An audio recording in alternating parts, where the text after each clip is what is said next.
Humans, மனிதர்கள் பரிணமிச்சு உருவான காலகட்டத்தில இருந்து இன்னைக்கு வரைக்கும் இந்த எர்த்தை ரூல் பண்ணக்கூடிய ஒரு சக்தி வாய்ந்த ஸ்பீசிஸா வள வந்துட்டு இருக்கான். ஆனா ஒரு நாள் இந்த பூமியில இருக்க மனித இனம் அழிஞ்சு போனதுக்கு அப்புறம் இந்த எர்த்தை அடுத்து ரூல் பண்ண போறது யாரா இருப்பா? இந்த கேள்வியே கொஞ்சம் வினோதமா விசித்திரமா இருக்குல்ல. இன்னைக்கான வீடியோல அதை பத்தி தான் பார்க்க போறோம். இது சம்பந்தமா சயின்டிஸ்ட் என்ன விளக்கம் கொடுக்குறாங்க, எர்த்தை அடுத்து யார் ரூல் பண்றதுக்கு வாய்ப்புகள் இருக்கு அப்படிங்கறதையும் இந்த வீடியோல டீட்டெயிலா தெரிஞ்சுக்க போறோம். வீடியோ உண்மையிலேயே ரொம்ப இன்ட்ரெஸ்டிங்கா இருக்கும். அப் டு எண்ட் வரைக்கும் ஸ்கிப் பண்ணாம பாருங்க. நம்ம சேனலை தான் முதல் தடவையா பாக்குறீங்கன்னா ஜஸ்ட் சப்ஸ்கிரைப் பண்ணி பெல் நோட்டிபிகேஷன் ஆல்ல செட் பண்ணி வச்சுக்கோங்க. அப்பதான் நான் போடக்கூடிய எல்லா வீடியோஸையும் நீங்க மிஸ் பண்ணாம பார்க்க முடியும். அண்ட் வீடியோ பார்த்து முடிச்சதுக்கு அப்புறம் வீடியோக்கு லைக் கொடுக்க மறந்துடாதீங்க. Welcome back another new video. நான் உங்கள் சேகர்.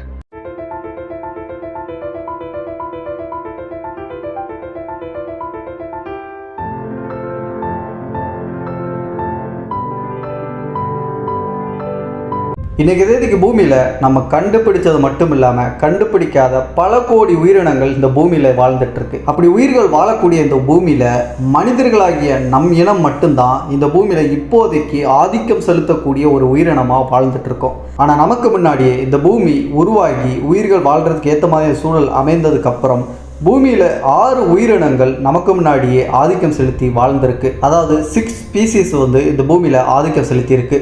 அதுல முதல்ல ஆதிக்கம் செலுத்திய உயிரினமா கருதப்படுறது பாக்டீரியாஸ் அப்படிங்கிற நுண்ணுயிர்கள் தான். சுமார் 3.5 பில்லியன் ஆண்டுகளுக்கு முன்னாடி பூமியில இந்த உயிரினங்கள் தான் ஆதிக்கம் செலுத்திருக்கு. அதுக்கப்புறம் இரண்டாவதா பூமியில ஆதிக்கம் செலுத்திய உயிரினங்கள் அப்படின்னா ட்ரைலோபாட்ஸ் போன்ற கடல்களில் வாழக்கூடிய முதுகெலும்பில்லாத உயிரினங்கள் தான் அதுக்கப்புறமா ஆதிக்கம் செலுத்தி வாழ்ந்திருக்கு. சுமார் 520 மில்லியன் ஆண்டுகளுக்கு முன்னாடி இந்த உயிரினங்கள் பூமியில ஆதிக்கம் செலுத்தியிருக்கு. இதை தொடர்ந்து பூமியில வாழக்கூடிய இன்னொரு கடல்வாழ் உயிரினங்கள் தான் பூமியை ஆதிக்கம் செலுத்தியிருக்கு. அது இன்னைக்கு நம்ம கண்கூட பார்க்கக்கூடிய மீன்கள் இனம் தான். 420 மில்லியன் ஆண்டுகளுக்கு முன்னாடியிலிருந்து பூமியில கடல்களில் வாழக்கூடிய உயிரினங்களா இந்த மீன்கள் ஆதிக்கம் செலுத்தியிருக்கு. இந்த பீரியடை ஏஜ் ஆஃப் ஃபிஷஸ் அப்படின்னு சொல்லிட்டு சயின்டிஸ்டுங்க அழைக்கிறாங்க. சுமார் 320 மில்லியன் ஆண்டுகளுக்கு முன்னாடியில இருந்து தான் கடலில் வாழ்ந்துட்டு இருந்த உயிரினங்கள் மெல்ல மெல்ல தரைப்பகுதியை நோக்கி தரையில் வாழக்கூடிய ஊர்வன உயிரினங்களாக வாழ தொடங்குச்சு. ஸோ அந்த காலகட்டத்தில் ஊர்வன உயிரினங்கள் தான் டாமினேட் பண்ணி இந்த பூமியை ஆட்சி பண்ணிட்டு இருந்துச்சு. 230 66 மில்லியன் ஆண்டுகளுக்கு முன்னாடி தான் பூமியில் ஆட்சி செய்த மிக பிரம்மாண்டமாக ஜெய்சாண்டிக்காக இருக்கக்கூடிய டைனோசர் மாதிரியான உயிரினங்கள் உருவாகி அது ஆதிக்கம் செலுத்துது. அதுலேயும் நம்ம பல பேர் நினச்சிட்டு இருக்கிறது டைனோசர்கள் எல்லாமே ஒரு ரெப்டைல்ஸ் மாதிரியான பல்லிகள் இனத்தை சார்ந்தது அப்படின்னு நினச்சிட்டு இருக்கோம். ஆனால் டைனோசர்கள் எல்லா டைனோசருமே பல்லிகள் இனத்தை சார்ந்த ரெப்டைல்கள் இனத்தை சார்ந்தது கிடையாது. அது பெரும்பாலும் பறவைகள் இனத்தை சார்ந்தது அப்படின்னு தான் இப்போ சமீபத்தில் கண்டுபிடிக்கப்பட்ட ஆய்வுகள் மூலமாக ஆதாரங்கள் அப்படிங்கிறது நமக்கு கிடைச்சிருக்கு. இதுக்கப்புறம் தான் 66 மில்லியன் ஆண்டுகளுக்கு முன்னாடி தான் முதல்ல பாலூட்டி இனங்கள், அதாவது மேமல்ஸ் மாதிரியான உயிரினங்கள் பரிணமிச்சு இந்த பூமியை ஆதிக்கம் செலுத்துது. இதில் எலி மாதிரியான வகைகளும் சேரும். இந்த பாலூட்டி இனங்கள் பரிணமிச்சு உருவாகலை அப்படின்னா இன்னைக்கு மனிதர்களாகிய நம்மளே இருந்திருக்க மாட்டோம். அப்படிப்பட்ட பாலூட்டி இனங்கள் உருவாக்கினதுக்கப்புறம் சுமார் 3 லட்சம் ஆண்டுகளுக்கு முன்னாடி தான் மனிதர்களாகிய நம்மளே குரங்குல இருந்து பரிணமிச்சு வந்தோம் அப்படிங்கிற அந்த தியரி அடிப்படையில் இன்னைக்கு மனிதர்களாகிய நம்ம இந்த பூமியை ஆதிக்கம் செலுத்தி ஆட்சி பண்ணிட்டு இருக்கோம். ஸோ ஓவராலாக பார்த்தோம் அப்படின்னா நம்மோட சேர்த்து மொத்தம் 7 ஸ்பீசிஸ் இந்த பூமியை ஆதிக்கம் செலுத்தியிருக்கு. ஆனால் ஒவ்வொரு ஸ்பீசிஸும் அந்தந்த காலகட்டத்தில் அழிஞ்சு அடுத்தடுத்த உயிரினங்கள் டாமினேட் பண்ணி இந்த பூமியை ஆதிக்கம் செலுத்தியிருக்கு. அப்படி பார்க்கும்போது மனிதர்களுக்கு அப்புறமும் இந்த பூமியை ஆதிக்கம் செலுத்தக்கூடிய உயிரினமா எது இருக்கும் அப்படின்னு நினைக்கிறீங்க? இந்த ஒரு வினோதமான எண்ணமும் கேள்வியும் சில பேருடைய மனசில் மட்டும்தான் வந்திருக்கும். அது நம்ம சயின்டிஸ்டுகளுடைய மனசுலையும் வராமையாக இருந்திருக்கும்.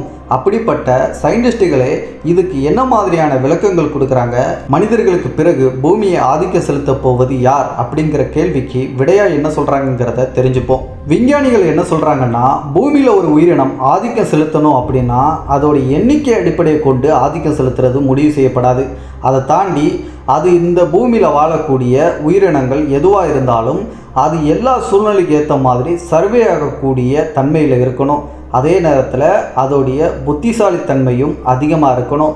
அதுக்கப்புறம் சிக்கலான சில முடிவுகளையும் சில சமயங்களில் அதுக்கேற்ற மாதிரியான கருவிகளை பயன்படுத்தக்கூடிய ஏற்ற மாதிரியான அறிவாற்றலும் திறனும் பெற்றிருக்கக்கூடிய உயிரினங்கள் மட்டும்தான் இந்த பூமியை ஆதிக்கம் செலுத்தும் அப்படின்னு சொல்கிறாங்க. அந்த வகையில் விஞ்ஞானிகளுடைய தேர்வில் எதிர்காலத்தில் பூமியை ஆதிக்கம் செலுத்தக்கூடிய உயிரினமாக சொல்கிறது ஆக்டோபஸ் அப்படிங்கிற கடலில் வாழக்கூடிய அந்த உயிரினத்தை சொல்கிறாங்க.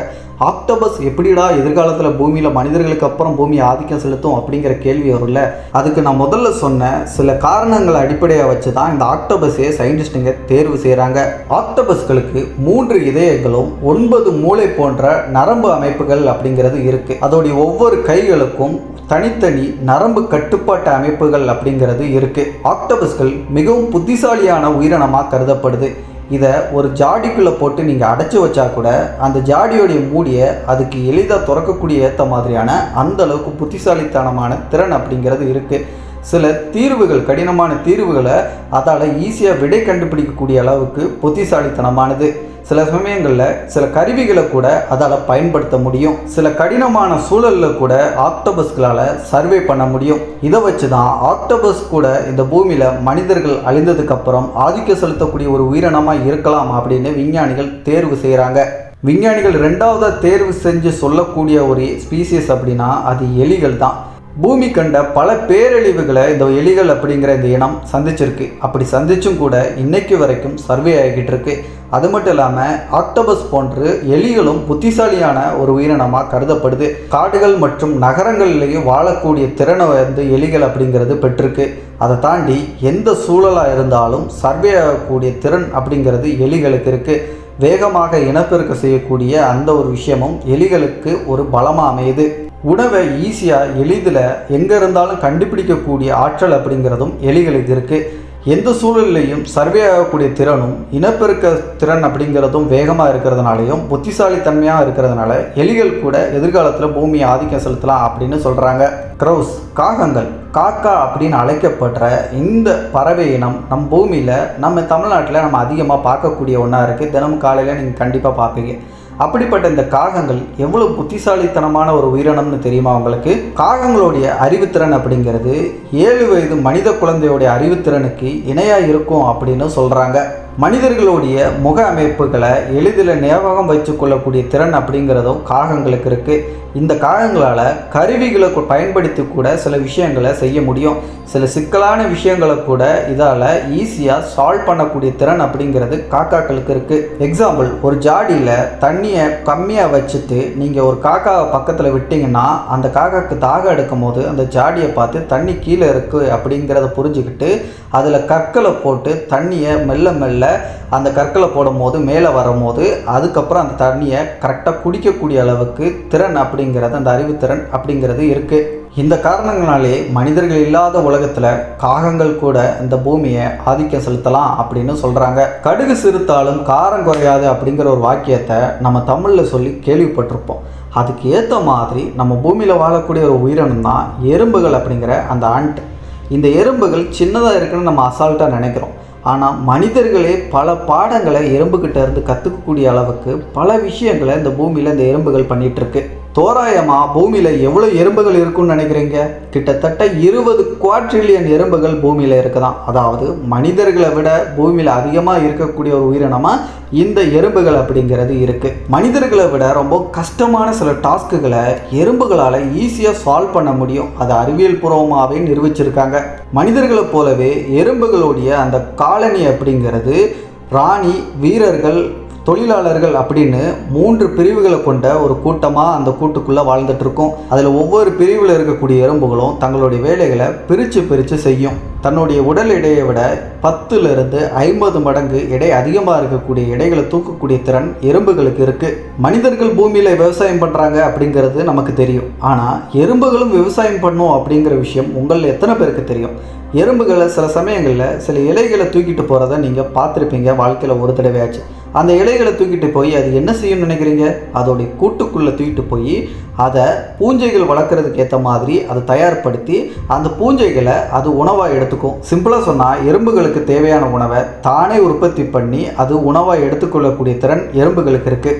எறும்புகளுக்கு இடையிலையும் போர்கள் அப்படிங்கிறது வரும். ஸோ அது சண்டையும் போடும். ஒவ்வொரு எறும்பு கூட்டில் இருக்கக்கூடிய எறும்புகளும் ஒரு சமூகமாக வாழ்ந்துட்டு இருக்கும், மனிதர்களை போலவே. இதனால் சயின்டிஸ்ட்டுங்க மனிதர்கள் இல்லாத உலகத்தில் இந்த எறும்புகள் கூட பூமியை ஆதிக்கம் செலுத்தலாம் அப்படின்னு சொல்கிறாங்க. ஃபைனல் ட்விஸ்ட்டாக சயின்டிஸ்ட் சொல்லக்கூடிய விஷயம் என்ன தெரியுமா? என்னதான் நாங்கள் தேர்வு பண்ணி வச்சுருக்க இந்த உயிரினங்கள் எதிர்காலத்தில் பூமியில் மனிதர்கள் இல்லாதப்போ ஆதிக்கம் செலுத்தக்கூடிய உயிரினங்களாக கருதப்பட்டாலும் அது எல்லாமே அறிவுத்திறன், அதோடைய இனப்பெருக்க முறை இதெல்லாம் வச்சு தான் இந்த உயிரினங்களுக்கு அதிக வாய்ப்புகள் இருக்குது அப்படின்னு தேர்வு செஞ்சுருக்கோம். ஆனால் இந்த உயிரினங்கள் தான் எதிர்காலத்தில் பூமியை ஆதிக்கம் செலுத்தும் அப்படின்னு உறுதியாக சொல்ல முடியாது அப்படின்னு சொல்கிறாங்க. இதுக்கான காரணம் என்ன அப்படின்னா, இயற்கையுடைய அந்த பரிணாம வளர்ச்சி அப்படிங்கிற அந்த விளையாட்டு அப்படிங்கிறது அன்பிரெடிக்டபிள், அதை நம்மளால் கணிக்கவே முடியாது. டைனோசர் இனங்கள் இந்த உலகத்தில் ஆதிக்கம் செலுத்தி வாழும்போது மனிதர்களாகிய நம்ம இப்படி உருவாகுவோம் அப்படிங்கிற விஷயம் டைனோசர்களுக்கோ அந்த காலகட்டத்தில் வாழ்ந்த உயிரினங்களுக்கோ சுத்தமாக தெரியறதுக்கு வாய்ப்பே இல்லை. அதே மாதிரி தான் இன்றைக்கி நம்ம பூமியில் மனிதர்களாகிய நம்ம ஆதிக்கம் செலுத்துகிறோம். எதிர்காலத்தில் மனிதர்களுக்கு அப்புறம் எந்த உயிரினம் ஆதிக்கம் செலுத்தும் அப்படிங்கிறது நமக்கு தெரியாது. அந்த உயிரினம் நிச்சயமாக நம்ம கூட இருக்கிறதுக்கு தான் அதிக வாய்ப்புகள் இருக்குது. அந்த உயிரினங்களை நம்ம கவனிக்காமல் கூட இருக்கலாம், ஏன் கண்டுபிடிக்காமல் கூட இருக்கலாம், இல்லை நம்ம கூட வாழக்கூடிய உயிரினங்கள் ஏதாச்சும் ஒன்றா கூட இருக்கலாம். எதுன்னு நம்மளால் உறுதியாக சொல்லிட முடியாது. ஒரு பெரிய உயிரினம் தான் பூமியை ஆதிக்கம் செலுத்தணும் அப்படிங்கிற அவசியம் இல்லை. ஒரு சிறிய உயிரினம் கூட கோடிக்கணக்கான ஆண்டுகளுக்கு பிறகு பூமியை ஆதிக்கம் செலுத்தலாம். இவ்வளோ எங்க உயிருள்ள இனங்கள் மட்டும்தான் இந்த பூமியை ஆதிக்கம் செலுத்தணும் அப்படிங்கிற அவசியம் கூட இல்லை. மனிதர்கள் இன்னைக்கு உருவாக்க முயற்சி பண்ணிட்டு இருக்க, ஆல்ரெடி உருவாக்கி இருக்கிற ஏஐ மாதிரியான ரோபோட் மாதிரியான விஷயங்கள் கூட எதிர்காலத்தில் பூமியை ஆதிக்கம் செலுத்தலாம். அப்படி ஏஐ அண்ட் ரோபோட்ஸ் இந்த பூமியை ஆதிக்கம் செலுத்துச்சு அப்படின்னா இந்த பூமி என்ன மாதிரி இருக்கும் அப்படிங்கிறது ஒரு பெரிய கேள்விக்குறி தான். இந்த டாபிக்கை பொறுத்த வரைக்கும் ஒரே ஒரு விஷயம் கிளியரா புரியுது. ஒரு இனம் அழிஞ்சதுக்கு அப்புறம் இன்னொரு இனத்துக்கான வாய்ப்பும் இடமும் கிடைக்குது இங்க அப்படிங்கிறது தான் உண்மை. இதை பத்தி நீங்க என்ன நினைக்கிறீங்கிறத மறக்காம கமெண்ட் சொல்லுங்க. அண்ட் நீங்க நம்ம எதை அடுத்து ரோல் பண்ணக்கூடியதா இதா இருக்கலாம் அப்படின்னு எதை நினைக்கிறீங்க அப்படிங்கிறதையும் சேர்த்து கமெண்ட் லீவ் பண்ணுங்க. அண்ட் இதே மாதிரி இன்ட்ரெஸ்டிங்கான ஸ்பேஸ் அண்ட் சயின்ஸ் ஃபேக்ட்களை தொடர்ந்து தமிழை தெரிஞ்சுக்கிறதுக்கு நம்ம சேனலை இன்னும் கூட சப்ஸ்கிரைப் பண்ணாங்கன்னா ஜஸ்ட் சப்ஸ்கிரைப் பண்ணி பெல் நோட்டிஃபிகேஷன் ஆல்ல செட் பண்ணி வச்சுக்கோங்க. அப்போ தான் நம்ம ஒவ்வொரு வீடியோஸையும் நீங்கள் மிஸ் பண்ணாமல் பார்க்க முடியும். அண்ட் வீடியோக்கும் ஒரு லைக்கை கொடுத்துருங்க. நீங்கள் கொடுக்க லைக் மூலமாக எனக்கு அடுத்தடுத்த வீடியோஸ் போடுறதுக்கும் மோட்டிவாக இருக்கும். மற்ற வீடியோஸ் பார்க்கணுன்னா லைக் கொடுத்துருக்கேன், செக் பண்ணிக்கோங்க. அடுத்த ஒரு சுவாரஸ்யமான தகவலுடன் நானும் உங்களை சந்திக்கும் முறை நான் உங்கள் சேகர். Bye bye.